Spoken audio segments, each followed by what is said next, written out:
Hello friends, welcome back to this video on analog communication. This is the part 2 of phase lock loop, and in my part 1 I have already discussed about the introduction of phase lock loop. So it is the next part where I am discussing the mathematical parameters, and we'll see here how the PLL is used as a demodulator. So stay tuned with me till the end of this video and you will find this video very interesting. So here we'll find out how the PLL is used as a demodulator of FM circuit. So now I have already found out what was ET.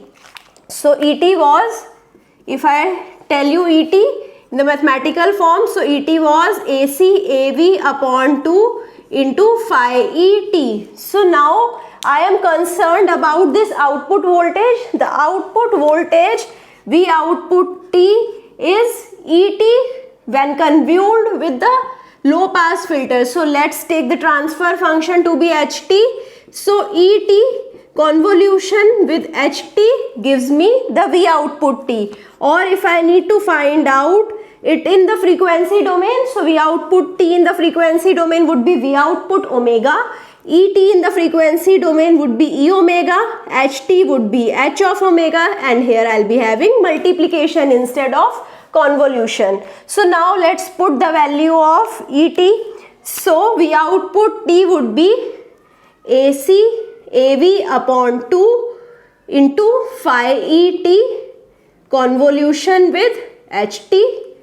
Now here if I put the value of E of omega, so E of omega would be AC AV upon 2 into phi E of omega, because AC AV was constant. If I need to find out the Fourier transform E of omega, it would be Fourier transform of phi E of t. So let's take the Fourier transform of phi E of t would be phi E of omega.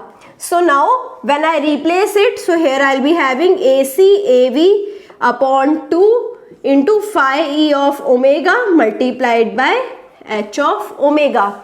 So now I hope you understood how I can find out the output voltage. So this equation would be very useful for us. So now phi ET, if I represent phi ET was, in my previous video I have already talked about it, phi 1t minus phi 2t. So I hope you can recall what was phi 1t and phi 2t as well. So now if I make you realize it, so phi 1t was kf integration 0 to t mt dt. So I suppose this was my phi 1t, and phi 2t was g naught integration from 0 to t V output t dt. So now here I am concerned about the output voltage only.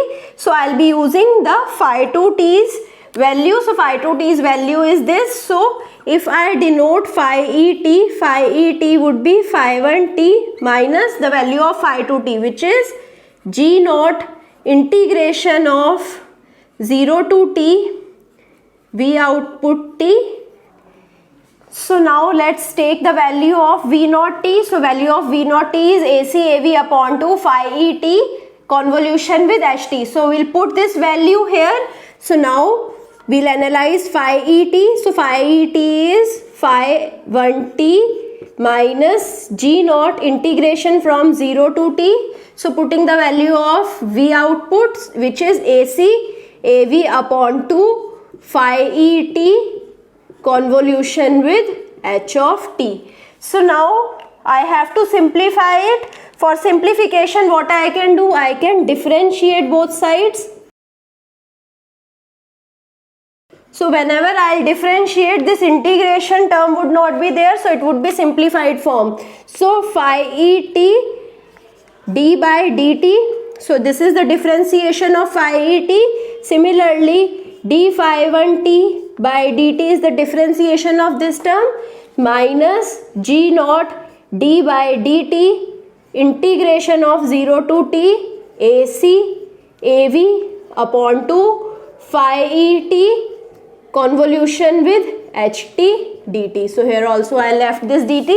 So now here I have d phi e t by dt is equal to d phi 1 t by dt minus g naught differentiation of integration. So this both would cancel out each other. So here I am left out with d phi e t by dt is equal to d phi 1 t by dt minus g naught ac av upon 2 phi e t convolution with ht.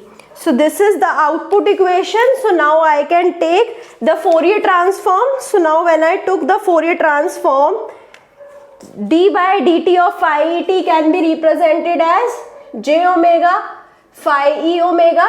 So here I am taking the Fourier transform. So it would be equal to d phi 1 t by dt. In the Fourier transform it would be represented as j omega phi 1 omega. So this is a constant minus g naught ac av upon 2. So this would turn out into multiplication. This is convolution.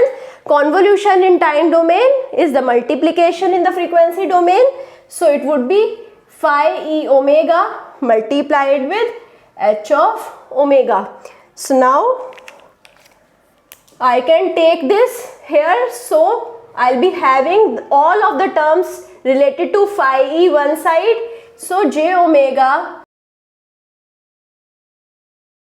phi e omega plus g naught ac av upon 2 phi e omega h of omega is equal to j omega phi 1 omega.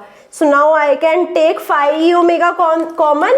So I am taking phi e omega common. Here I am left out with j omega plus g naught ac av upon 2 into h of omega is equal to j omega phi 1 of omega.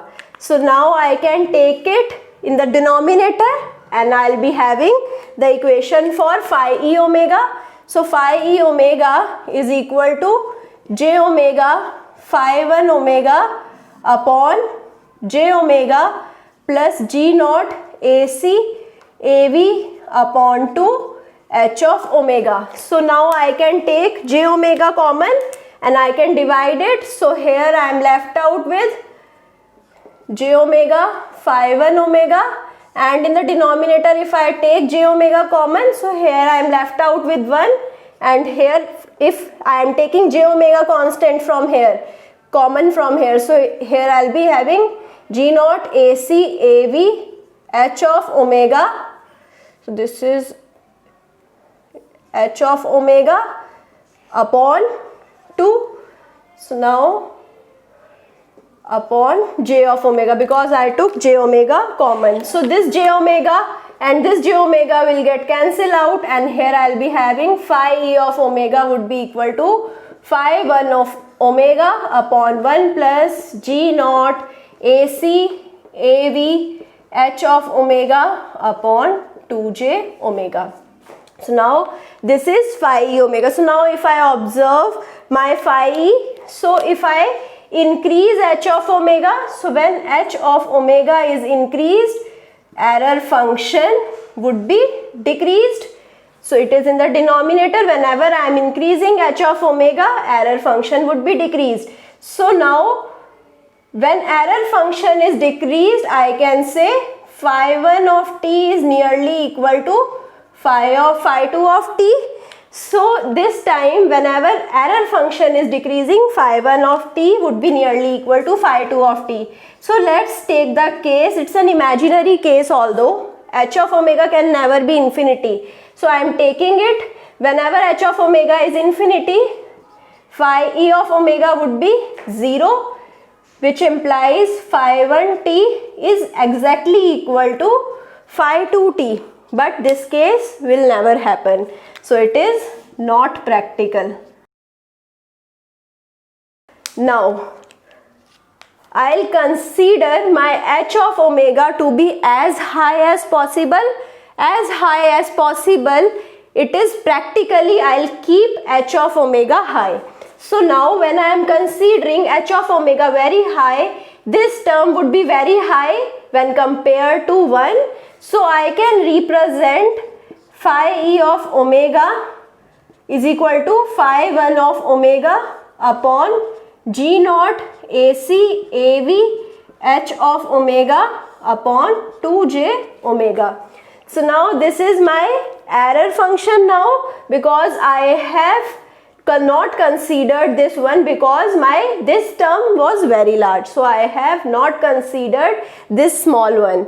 So if I don't consider this, then also phi e omega would be same, because this term is very large. I have practically set h of omega to be very large. So I hope now you should not be having any confusion or any doubt that why I have removed this one. So now I'll be putting this phi e of omega into this V output omega. So V output omega would be equal to AC AV upon 2. So here I'll be having phi e of omega. So phi e of omega is phi 1 of omega, taking this 2j omega upside. So here I'll having 2j omega upon g naught AC AV h of omega. It is multiplied with h of omega. So this h of omega will get cancelled out. AC AV will get cancelled out. 2 and 2 will get cancelled out. So now I can say V output of omega is equal to j omega phi 1 omega upon g naught. So now if I take the inverse Fourier transform, I can say V output t is equal to 1 upon g naught, it's a constant, and j omega phi 1 omega represents d by dt of phi 1 t. In the time domain, j omega phi 1 omega would be differentiation. So now what was phi 1 t? Phi 1 t is kf integration of mt dt. So d by dt of phi 1 t is equal to d by dt of kf integration of 0 to t mt dt. So now this differentiation and this integration would get cancelled out, and here I am left out with kf mt. So now putting the value of d by dt phi 1 t here, so I can say V output t is equal to 1 upon g naught into kf into mt. So I can say V output t is proportional to my mt. Now I can normalize kf by g naught. I can multiply it with a number, because g naught is a number, kf is also a number. I know about them. I can multiply them and I can reproduce my exact message signals. So this is how the phase log loop is working as a FM demodulator. So now here I'll be talking about the lock-in range, the lock-in time. The lock-in time is the time required to come into lock-in from capture range. So it is the time, and it will depend upon many factors. It will depend upon the gain of the loop. Now after that, it will depend upon the characteristics of the low pass filter. It will depend upon the difference between the frequency of the modulated signal and the frequency produced by voltage controlled oscillator, and at last it would be dependent upon the difference between the phase. So I hope now you understood what is lock-in time and on what all factors it is depending. So after that I'll be talking about the capture range. So if this is my FC, this is FC plus, if I am taking it to be F0. So this is F0 plus delta FC. So this is F0 minus delta FC, and here I have F0 plus delta FL and F0 minus delta FL. So this is the range of frequency over which my PLL is working. So from here F naught is my carrier frequency. So I can say capture range is equal to 2 del Fc and lock-in range is equal to 2 del Fl. So lock-in range is from here to here, and from here to here we'll be having capture range. So I'll denote it. So this is capture range CR, and this would be lock-in range. So lock-in range, I hope you can see it is larger than the capture range. So I can denote the capture range. So here I am denoting it. Fc is equal to under root Fi into delta F, where Fi is 1 upon 2 pi Rc. So this is how I can denote my capture range. So now I'll be talking about the advantages of PLL. We have discussed about a lot of receivers in the frequency modulated system. So here this is the last receiver which we have discussed, and the PLL is very advanced in comparison to all of the receivers. The PLL is not dependent upon the change in amplitude. So whenever we have the amplitude variation in MT, so it is not affected. So noise does not affect this system. So whenever the noise is present in the message signal, the amplitude of the modulated signal would be changed. So this would not affect the working of this circuit. The second thing is it is highly linear, so there would be no distortions. So it is distortionless as well. So here I'll be concluding my session. I hope you understood each and everything which I discussed here. Still, if you have any doubt, you can put the doubt in the comment and I'll try to resolve it as soon as possible. And if you thought I ran very fast, so you can reduce the speed, and if you have any doubt in the mathematical, you can reduce the speed or go back, see it again. If you have still any doubt, you can put the doubt in the comment and I'll try to resolve it as soon as possible. I hope you like this video. If you like it, share it with your friends, subscribe the channel and push the like button. Thank you.